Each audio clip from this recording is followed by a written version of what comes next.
Hello दोस्तों, मैं ओमपाल एक बार फिर से अपने यूट्यूब चैनल ओम यादव स्टडी सेंटर पर आपका स्वागत करता हूं। कैसे हैं आप? आई होप ठीक होंगे। तो हम अपनी श्रृंखला को जारी रखते हुए आगे के जो क्वेश्चन हैं वो करेंगे आज। क्वेश्चन आपको ये सारे प्रीवियस ईयर पेपर में आए हुए क्वेश्चन मिलेंगे। जितने भी क्वेश्चन आज हम करेंगे 11 जून 2025 को जो फर्स्ट शिफ्ट का एग्जाम हुआ था उसके सारे क्वेश्चन हैं ये, जितने भी आज हम करेंगे। तो वीडियो आपको पसंद आएगी। वीडियो पसंद आए तो लाइक करेंगे और अगर चैनल पर नए हैं तो चैनल को सब्सक्राइब करें और बेल आइकन प्रेस करें। आप मुझे कमेंट करके अवश्य बताएं कि आपको वीडियो कैसी लगी। कुछ क्वेश्चन ऐसे होंगे इसमें जिसको आपका आंसर देना है खुद से कमेंट बॉक्स में, तो वो भी हम करेंगे। तो देखो, मिक्स क्वेश्चन है, ऐसा नहीं है कि टॉपिक वाइज है, सारे मिक्स क्वेश्चन है। जो जो क्वेश्चन में जैसे आ रखे हैं वो वैसे ही मैंने उठा के यहाँ पे रखे हैं। ठीक है, तो आइए स्टार्ट करते हैं। आज का हमारा पहला क्वेश्चन है, नीचे दिए गए विकल्पों में से कौन सा विकल्प। अब देखो यहाँ पे थोड़ा सा हम चेंज ये करेंगे, कौन सा विकल्प, ये जो लिखा हुआ है क्वेश्चन, ये क्वेश्चन ऐसे लिखा है 216 एक्स का Q plus 27 by Q plus 324 x square by plus 162 x by square. ये है हमारा क्वेश्चन। और ये जो तीन आपको यहाँ पे दिख रहा है, ये तीन यहाँ नहीं है, यहाँ होके यहाँ पे है। ठीक है, अब हमें इसके समतुल्य देखना है कि इसको, अगर देखो एक हम फॉर्मूला पढ़ते हैं a प्लस बी का होल क्यू, और जब इस फॉर्मूले को पढ़ते हैं तो इसका जब हम ओपन करते हैं इस फॉर्मूले को तो देखो क्या आता है, A cube plus B cube plus 3a square B plus 3b square A. Same यही दे रखा है। अब देखो इस फॉर्मूले में अगर हम यहाँ पे देखें तो a का मान ये हो जाएगा ए क्यू, ये बी क्यू, और ये 3a स्क्वायर बी और ये 3b स्क्वायर ए। तो हमें पता है कि 216 है। 216 बताओ किसका होता है। अगर मैं 6 का क्यू करूं तो a की जगह 6x लिख सकता हूं और b की जगह क्या लिखेंगे, और b की जगह मैं लिखूंगा प्लस, और देखो 3 का क्यू होता है 27, तो 3 बाई। ठीक है, अब हमें पता है कि आगे ऐसे ही हमें तोड़ना है इसको, तो हमें ज़्यादा टाइम वेस्ट ना करते हुए क्या करेंगे, हम इसका कर देंगे होल क्यू, क्योंकि यही खुलेगा। नहीं तो आप देख लो एक बार, देखो अगर इसको अब हम खोलते हैं तो 6 का 216 एक्स क्यू प्लस 3 तिया 9 तिया 27 by Q plus 3ab 3a square, तो 6 का 36 और 9 3 तिया 9 9 और 36 का जब गुणा करेंगे तो 324 आएगा, यानी 36 निम्मे 224 एक्स स्क्वायर बाई, और प्लस में देखो 3b स्क्वायर ए, तो 3b स्क्वायर 3 तिया 9 तिया 27 छिक्के 162 होते हैं, और बाई स्क्वायर, ये आ जाएगा हमारा। ठीक है, तो देखो ये हमारा ऑप्शन किस में आ रहा है, 6x प्लस 3y का whole Q, 6x plus 3y का होल क्यू। ऑप्शन नंबर 3 हमारा क्या हो जाएगा, करेक्ट। ठीक है, आशा करता हूँ क्वेश्चन समझ में आया होगा। अब हम चलते हैं नेक्स्ट क्वेश्चन की तरफ। अब देखो मैंने पिछली वीडियो बनाई थी, उसमें एक क्वेश्चन हमारा गलत हो गया था। क्वेश्चन क्या था वो मैं आपको बता देता हूँ। क्वेश्चन था कि x minus 1 upon x equal to, हमें 10 दिया था। ठीक है, हमारा मान पूछा था x Q minus 1 upon x Q. हालांकि आंसर इसका सही आया था, लेकिन मैंने फॉर्मूला थोड़ा गलत लिख दिया था। क्या था इसका फॉर्मूला, देखो x माइनस 1 अपॉन एक्स का अगर हम होल क्यू करते हैं तो ओपन क्या होगा, ये x Q minus 1 upon x Q, फिर माइनस होगा 3a स्क्वायर, तो x square into 1 upon x plus 3b square, तो b 1 अपॉन एक्स स्क्वायर और इंटू में x। ठीक है, इस x से ये x कट जाएगा, इस x से ये एक x कट जाएगा। ठीक है, यहाँ से मैं x Q minus 1 upon x Q minus का 3 अगर कॉमन लेते हैं यहाँ से, तो देखो यहाँ पे क्या बचेगा, यहाँ पे एक x बचेगा और प्लस यहाँ पे माइनस आ जाएगा ना, माइनस का जब माइनस यहाँ से लिया तो बाहर आ गया, तो माइनस माइनस गुणा होगा ना माइनस का, तो यहाँ हो जाएगा 1 अपॉन एक्स। अब यहाँ पे हमें इसका मान निकालना था, बराबर इसके बराबर 10 है ना, तो 10 का क्यू करेंगे हम, 10 का क्यू करेंगे तो कितना आ जाएगा बताओ, सॉरी यहाँ पे 10 का क्यू करेंगे तो 1000 लिखेंगे। कितना लिखेंगे, 1000। ठीक है, अब हमें मान चाहिए इसका, यानी x Q minus 1 upon x Q का मान चाहिए, तो बराबर इसको जो जितना इससे इस वाली साइड को इधर लेके जाएंगे तो 1000 तो है ही है उधर, इसको माइनस में तो इधर लेके जाएंगे तो प्लस का 3, और x माइनस 1 अपॉन एक्स का मान कितना है 10, तो यहाँ गुणा 10 कर देंगे, यानी देखो ये इधर जाएगा तो प्लस का हो जाएगा। ठीक है, तो ये कितना हो जाएगा 10,030, और यही हमारा आंसर था। मैंने सिर्फ वहाँ पे थोड़ा सा फॉर्मूला गलत कर दिया था, बाकी आंसर इतना ही आया था, क्योंकि मुझे पता था कि 10 का क्यू करेंगे और इधर लेके जाएंगे इसको तो प्लस हो जाएगा 30। अब हम चलते हैं नेक्स्ट क्वेश्चन की तरफ, जो आज का हमारा अगला क्वेश्चन है। 12 सेंटीमीटर त्रिज्या वाले वृत्त में 150 डिग्री के केंद्रीय कोण वाले त्रिज्यखंड का क्षेत्रफल ज्ञात कीजिए। अब देखो ये सब कभी भी हम क्षेत्रफल जो निकालते हैं वो हमेशा जो क्षेत्रफल होता है किस में होता है, स्क्वायर में। तो ये ऊपर लगा हुआ है स्क्वायर सबकी, ठीक है।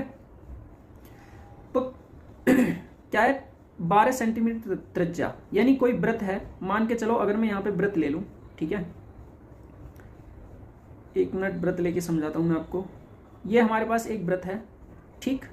अब इस वृत्त में क्या क्या बोला है क्वेश्चन में कि जो त्रिज्या है यानी ये इसकी ये जो रेडियस है, ये पॉइंट है, ये कितना दे रखा है 12 सेंटीमीटर त्रिज्या, और इसका वृत्त में 150 के केंद्रीय कोण यानी 150 का कोण बन रहा है यहाँ पे।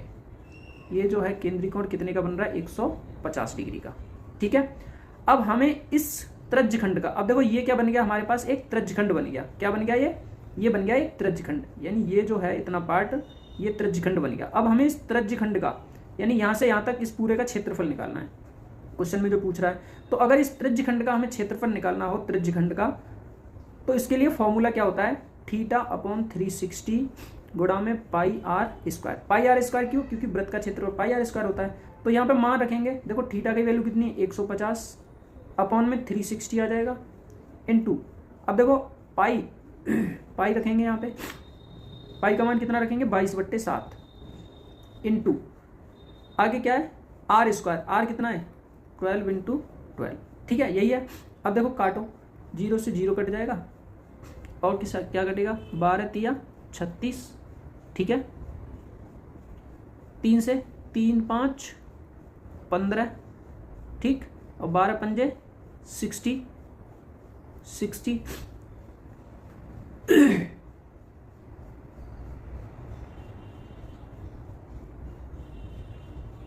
अब देखो हमारा ऑप्शन तो 60 यहाँ पे बन नहीं रहा कोई, यानी ये हो जाएगा 60 × 22/7। तो इसमें कुछ गड़बड़ है ऑप्शन में। क्या गड़बड़ है, देखो यहाँ पे सम में क्या है पाई लगा हुआ है, ठीक है, यही गड़बड़ है। इसमें पाई के साथ आंसर आ रहा है इसका, ठीक है, इसका पाई के साथ आंसर है। तो हमारा कितना हो जाएगा ये 60 पाई इसका आंसर हो जाएगा, 60 पाई। बाकी आप सॉल्व करो इसको तो आगे भी हो जाएगा, लेकिन हमारा आंसर जो है 60 पाई होगा। इसका कितना होगा 60 पाई, ये मिस्टेक है इसमें थोड़ी सी। अगले क्वेश्चन की तरफ चलते हैं। एक आदमी अपने मासिक वेतन का 12% मकान के किराए पर खर्च करता है। यदि वह प्रत्येक महीने 407 परिवहन पर और 8657 किराने के सामान पर खर्च करता है और शेष 924 की बचत करता है, तो उसका मासिक वेतन है। तो देखो इस क्वेश्चन में हम क्या करेंगे, हम कोई भी चीज़ अपने आप में 100% होती है तो 100% मान के चलते हैं, ठीक है। अब मान के चलो ये 100% है अपने आप में, उसकी जो मासिक वेतन है उसका वो अपने आप में 100% है। अब उसमें से 12% इसने खर्च कर दिया, किस पे, किराए पे। अब बचा कितना, बचेगा कितना 88% बचा, ठीक है। अब ध्यान देना क्वेश्चन में, क्वेश्चन आगे क्या कह रहा है आगे कह रहा है यदि वह प्रत्येक महीने 407 परिवहन पे, यानी परिवहन पर उसका खर्चा कितना है, परिवहन पर खर्च करता है, कितना करता है 407 रुपए, ठीक है।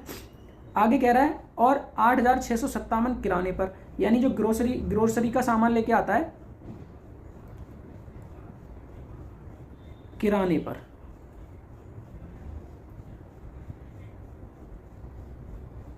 खर्च कितना है उसका 8657, और उसके बाद बचत भी करता है। वो कितने बचत करता है, उसके पास सेविंग कितनी बचती है 924 रुपये, ठीक है। अगर हम इस सब को जोड़ लें, देखो जोड़ने का क्यों क्या रीजन है, अगर मैं इसको जोड़ूं तो 7 7 14 4 18 होता है, 5 और 2 7 और 1 8 होता है, 4 और 6 10 और 9 19 और 8 और 1 9, यानी 9988 रुपये आ गए। अब एक चीज़ समझने की बात है यहाँ पे, क्या समझना है हमें कि 100% से उसने 12% तो किराए पे खर्च कर दिए, ठीक है। उसके बाद बचा कितना उसके पास 88 रुपये। अब जो 88% जो बचा है उसके पास, उसी में से तो ये खर्चा कर रहा है वो, और जो सेविंग बच रही है वो उसी में से तो बचा है। अगर मैं इस 88% की वैल्यू 9988 के बराबर रख दूं तो हमें क्या निकालना है, उसका मासिक वेतन। तो 1% बराबर क्या आता है हमारा 99, 88 बट्टे में कितना आ जाएगा 88, और 100% निकालना है हमें तो गुणा 100 कर देंगे। अब देखो 8 बार कटेगा 11 से, ये 9 बार कटेगा और 0 और 8 8 और 4 दूनी 8, 4 दूनी 8 और 4 सत्ते 28, यानी ये कितना हो गया, और ये कटेगा 5 से 50 बार, तो ये आ गया 227 गुणा 50। अब देखो यहाँ पे 0 आएगा एक, तो अब 0 ऑप्शन में भी अगर हम ऑप्शन से अब देख लें तो देखो ना तो इसमें आ रहा है 0, ना इसमें ना इसमें, तो ऑप्शन एक ही बचता है, लेकिन फिर भी गुणा करके देखते हैं। 5 सत्ते 35, 5 दूनी 10 और 3 13, 5 दूनी 10 और 1 11, यानी 11,350 हमारा क्या आ गया, राइट आंसर। आशा करता हूँ क्वेश्चन समझ में आया होगा। अगर क्वेश्चन एक बार समझ में नहीं आया आपके तो दोबारा वीडियो को रिवर्स करके आप देख सकते हैं। नेक्स्ट क्वेश्चन की तरफ चलते हैं। आज का हमारा अगला क्वेश्चन है, वह सबसे छोटी संख्या ज्ञात कीजिए जिसमें से 9 घटाने पर वह संख्या 13, 20, 10 और 23 से विभाजित हो जाएगी।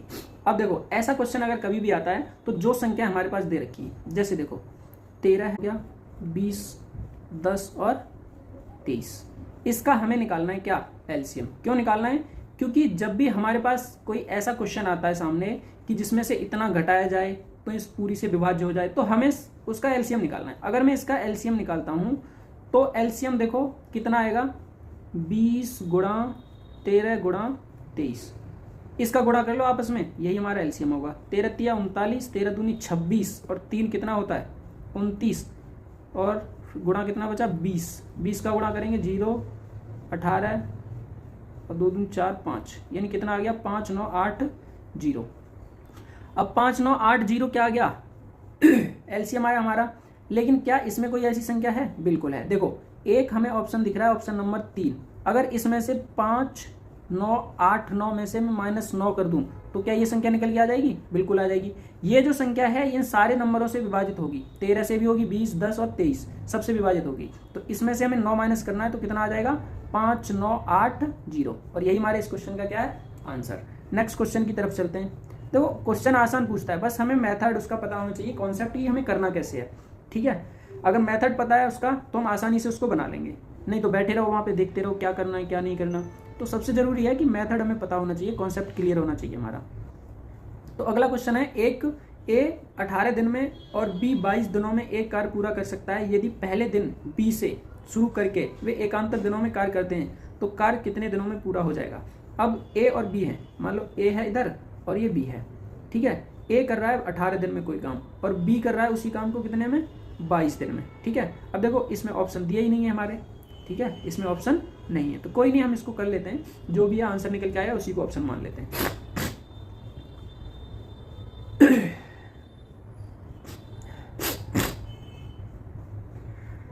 तो देखो अब क्या करना है, हमें इसका एलसीएम लेना है, वही हमारा मेथड है।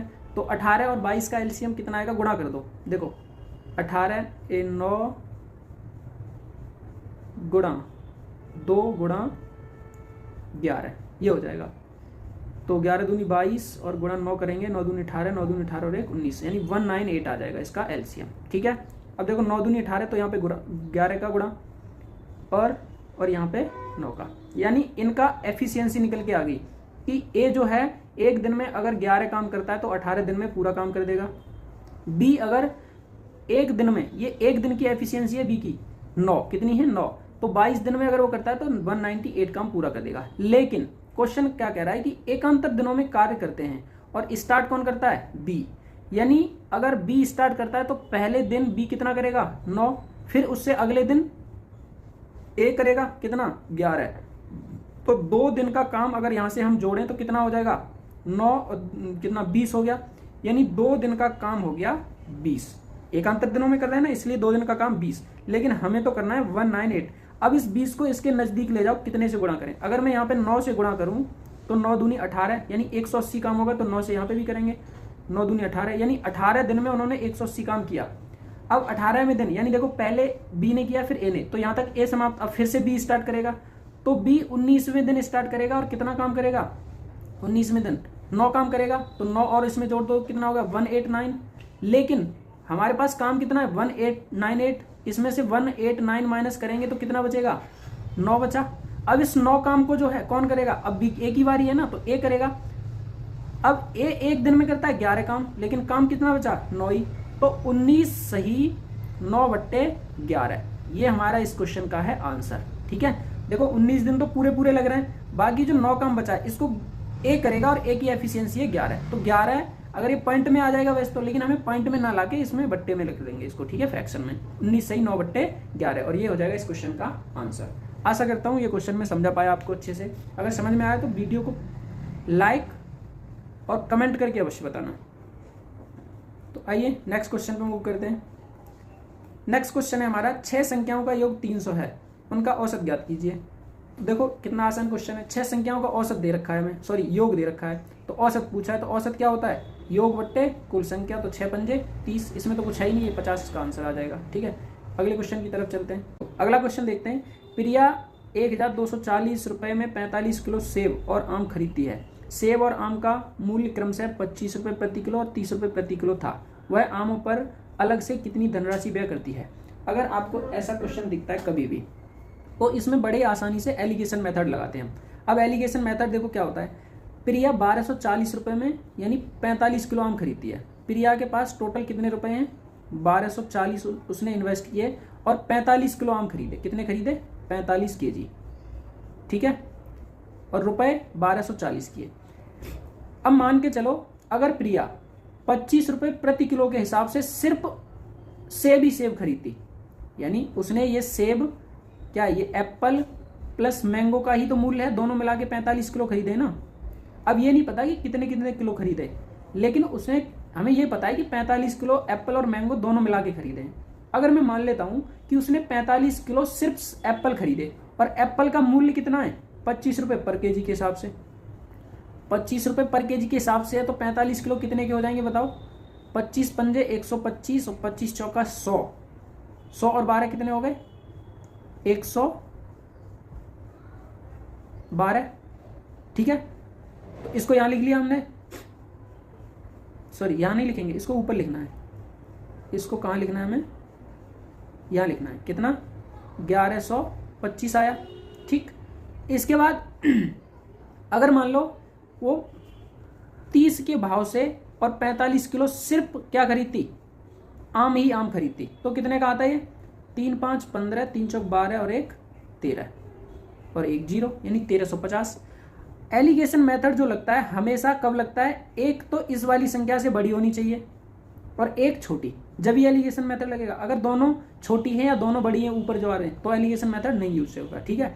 अब देखो इसमें से अगर मैं माइनस करता हूं तो हमारे पास क्या बचेगा, यहाँ पे देखो 1240 है, ये 1125 है, तो 10 में से 5 गया 5, यहाँ 3 बचा 1 और यहाँ पे 1, यहाँ पे देखो क्या बचेगा 0 1 और 3 में से 2 गया 1, 110 बचा। अगर मैं इसको काटूं तो 5 दूनी 10, 5 दूनी 10, ये 5 से 5 दूनी 10, 5 दिया 15। अब ये जो निकल के आ रहा है, ये टोटल वेट निकल के आ रहा है उनका, कितना टोटल वेट, यानी आम यहाँ पे रखे थे हमने सेब एप्पल और यहाँ पे क्या रखा था, मैंगो, ठीक है, यहाँ पे मैंगो का मूल्य रखा था ना। तो एप्पल जो रखे थे वो 22 kg और मैंगो जो है वो कितने, 23 kg। अगर इन दोनों को जोड़ूं तो क्या 45 आ रहा है, देखो आ रहा है 45 kg, ठीक है।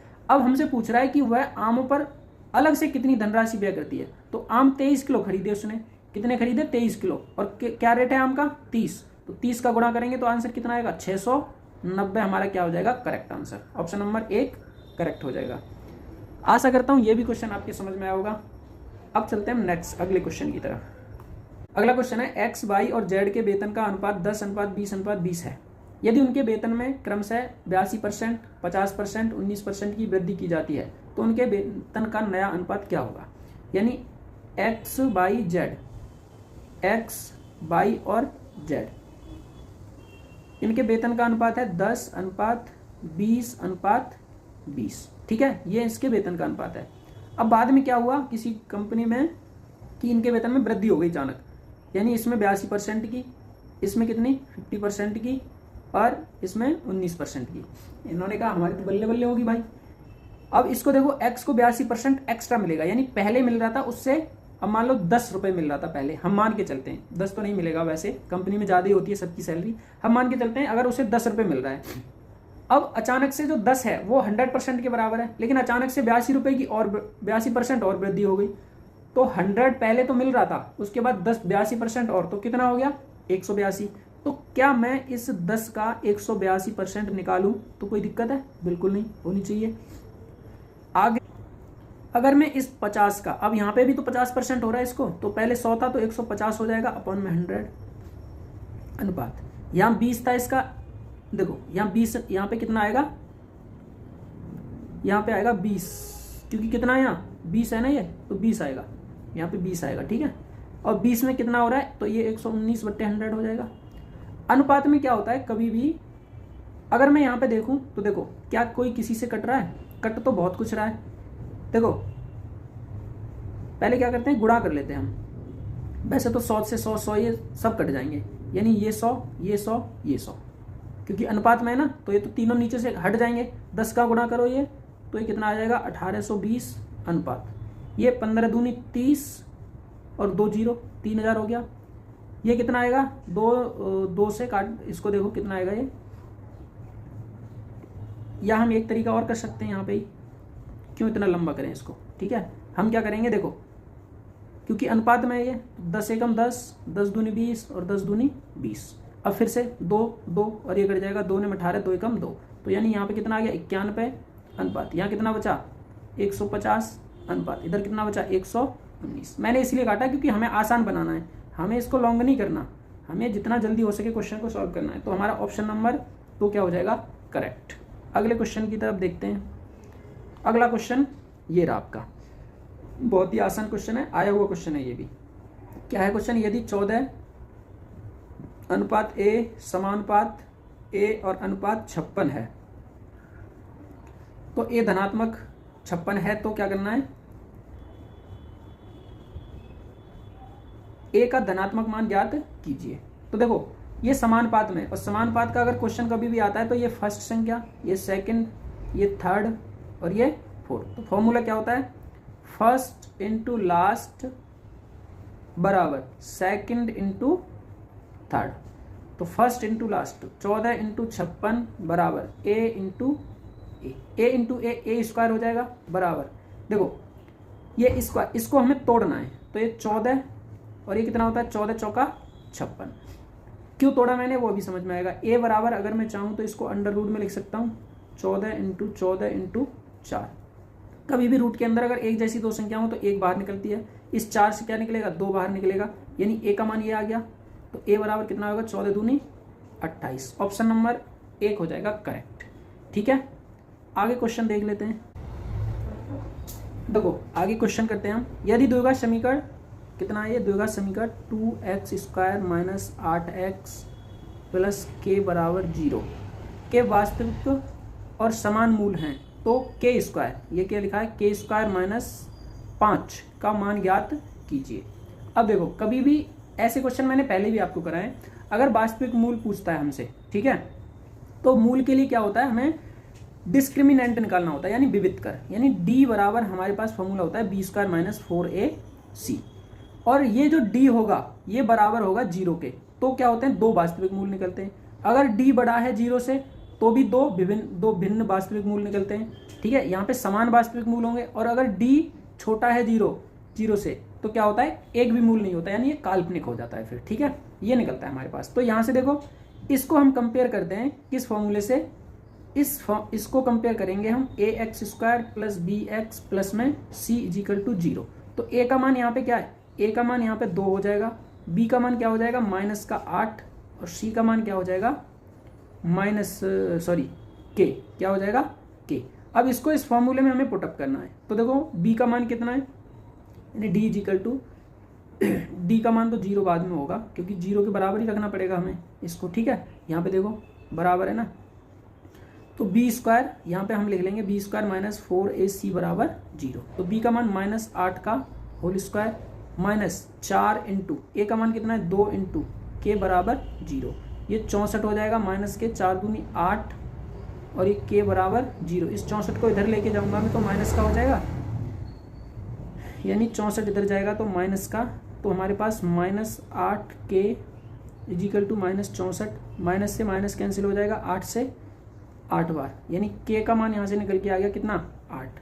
तो हमें पूछा क्या है k² - 5, तो k² यानी 8 का स्क्वायर और -5 तो 64 -5 तो कितना आ जाएगा आंसर 59। ऑप्शन नंबर हमारा 1 हो जाएगा करेक्ट। तो ये थे आज के हमारे क्वेश्चन।